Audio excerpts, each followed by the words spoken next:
പ്രവാചകൻ സല്ലല്ലാഹു അലൈഹി വസല്ലമ ദഅവത്തുമായി വരുന്ന കാലത്ത് മക്കയിലെ മാതൃകാ ദമ്പതികളായിരുന്നു അബൂ സലമയും ഉമ്മു സലമയും. നാട്ടിലെ പലരും അസൂയയോടുകൂടി അവരെ നോക്കുമായിരുന്നു. പലപ്പോഴും അവർ പരസ്പരം പറയുമായിരുന്നു.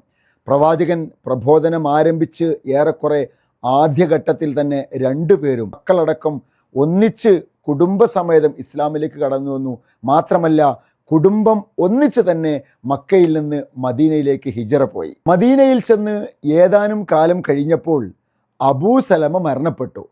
പ്രവാചകൻ സ്വല്ലല്ലാഹു അലൈഹി വസല്ലമയുടെ ഒരു സന്ദേശം അവരുടെ മനസ്സിലേക്ക് പലപ്പോഴും വരുമായിരുന്നു.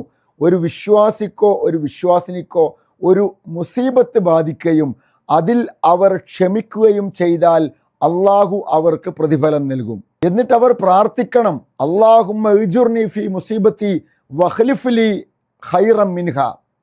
അള്ളാഹുവെ, എനിക്ക് ബാധിച്ചിരിക്കുന്ന മുസീബത്തിൽ ക്ഷമിക്കുവാനുള്ള കഴിവ് നീ എനിക്ക് നൽകണമേ, അതിലും നല്ലത് എനിക്ക് പകരമായി പ്രതിഫലം നൽകണമേ. പക്ഷേ അബൂ സലമ മരണപ്പെട്ടതിന് ശേഷം ഉമ്മു സലമ ചിന്തിച്ചു, അദ്ദേഹത്തെക്കാൾ നല്ലവരായിട്ട് പകരം എനിക്കാരെ ലഭിക്കും?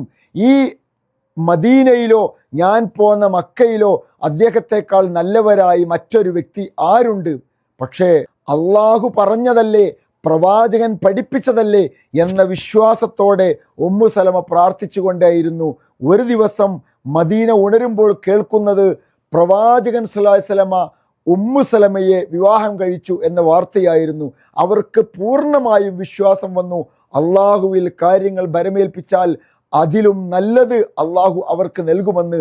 ആ പ്രദേശത്താകമാനം മുഹമ്മദ് നബിയേക്കാൾ ഒരു നല്ല വിവാഹാലോചന ആരിൽ നിന്നാണ് വരുവാനുള്ളത്?